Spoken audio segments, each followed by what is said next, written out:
Assalamualaikum warahmatullahi wabarakatuh. Perkenalkan, nama saya Amanda Gustantri Alifia Putri dan rekan-rekan saya yaitu Ade Fitra Maulidia, Anissa Dianita, dan Dila Fadilatul. Kami akan menjelaskan tentang aspek sosial budaya pada bayi baru lahir. Apa itu aspek sosial budaya pada bayi baru lahir? Apa itu bayi baru lahir? Bayi adalah anak manusia yang belum lama lahir. Dalam konteks kedokteran, bayi yang baru berusia di bawah 28 hari disebut neonata. Istilah bayi prematur dan bayi postmatur merujuk kepada bayi yang dilahirkan dengan durasi kehamilan yang di batas normal pada 37-40 minggu. Mitos atau fakta bayi baru lahir tidak boleh keluar rumah sampai 40 hari di daerah Jawa Timur? Jawabannya adalah mitos. Kota Wakil Dekan Bidang Pendidikan, Penelitian, dan Kemahasiswaan Fakultas Keperawatan Universitas Indonesia, Yeni Rustina, mengakui pada masa itu bayi memerlukan pemeriksaan oleh petugas kesehatan, terutama pada masa rentan usia neonatus 0-28 hari. Yeni menambahkan soal ini tidak masalah asalkan bayi tetap berada di dekapan ibunda. Nggak ada masalah, namun supaya bayi tetap hangat, metode kanguru itu tetap efektif. Dibandingkan kereta didorong, mending ditempelkan di dada ibunya. Hal ini mencegah bayi kehilangan nafas, infeksi, dan lebih dekat dengan ibu secara batin dan emosional.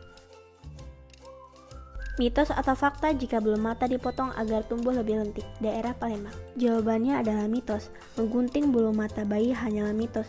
Dr. Natalia Epton, dokter spesialis anak dan ahli neonatologi dari International Pediatric Clinic Singapura, menjelaskan bahwa yang mempengaruhi lentik atau tidaknya bulu mata adalah nutrisi yang dikonsumsi bayi dan faktor keturunan. Berikut ini rekan saya Anissa Dianita. Berikut ini merupakan mitos atau kebiasaan yang dilakukan oleh kebanyakan masyarakat di Lampung. 1. Bayi harus dibedong dengan ketat agar kakinya tidak bengkok. Pada kenyataannya, membedong bayi dengan ketat tidak ada hubungannya dengan bentuk kaki. Tujuan membedong bayi adalah agar bayi merasa hangat dan nyaman. Jika bedongnya terlalu kuat dan ketat, maka bayi akan susah bergerak, bahkan mungkin bayi akan merasa sesak karena ikatan bedong yang terlalu kuat. 2. Bayi boleh diberi pisang agar cepat besar. Bayi baru lahir hanya membutuhkan ASI. Sebaiknya bayi diberi ASI eksklusif sampai usia 6 bulan. Sedangkan pendamping ASI mulai diberikan saat bayi berusia 6 bulan. Tetapi ada masyarakat awam memberikan pisang kepada bayi yang belum genap berumur 6 bulan. Padahal pemberian MPASI yang terlalu dini tanpa adanya indikasi dan anjuran dokter bisa membahayakan pencernaan bayi. Jadi, jangan memberikan makanan apapun termasuk pisang kepada bayi baru lahir. Saya, Ade Fitra Maulidia, akan menjelaskan tentang beberapa mitos yang ada di daerah Palembang. 1. Tidak boleh memotong kuku bayi sampai umur 40 hari. Pada beberapa bayi, kuku mereka sudah panjang sejak lahir. Awalnya, kuku bayi baru lahir masih lunak. Beberapa hari kemudian akan menjadi keras dan bisa melukai kulit. Sejak baru lahir, kuku bayi sudah boleh dipotong. Gunakan gunting kuku khusus untuk bayi dan selalu berhati-hati saat memotong kuku bayi agar tidak melukai jari tangannya.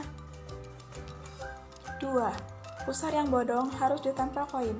Saat bayi menangis, pusar mereka akan menonjol sehingga terlihat bodong. Hal ini disebabkan karena otot dinding bayi yang masih lemah. Menempel koin pada pusar bayi bisa beresiko terjadinya infeksi. Jadi, jangan menempelkan koin ke pusar bayi ya.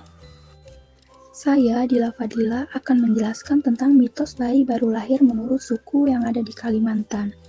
Yang pertama, bayi diberi kopi untuk mencegah kejang. Menurut Dr. Devia, ini adalah mitos perawatan bayi yang tidak perlu dipercaya. Pasalnya, bayi tidak butuh asupan kafein dan memberikan kopi kepada bayi tidak ada manfaat nutrisinya. Kebiasaan memberikan kopi ke bayi ini justru menyebabkan masalah kesehatan berlanjut. Intinya, bayi hanya butuh ASI dan makanan bergizi untuk menunjang masa pertumbuhan mereka. Dan yang kedua, jangan sering digendong, nanti bau tangan. Lagi-lagi, ini adalah mitos perawatan bayi yang tidak terbukti benar. Dijelaskan oleh Dr. Devia, bau tangan adalah hal yang tidak menyangkut perkembangan fisik dan mental bayi.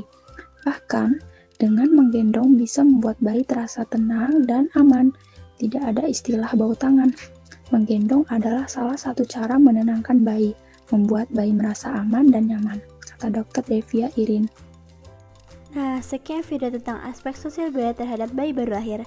Dari video ini, saya berharap agar ibu-ibu lebih berhati-hati dan cerdas untuk memilih keperawatan yang terbaik untuk sang buah hati. Terima kasih. Wassalamualaikum warahmatullahi wabarakatuh.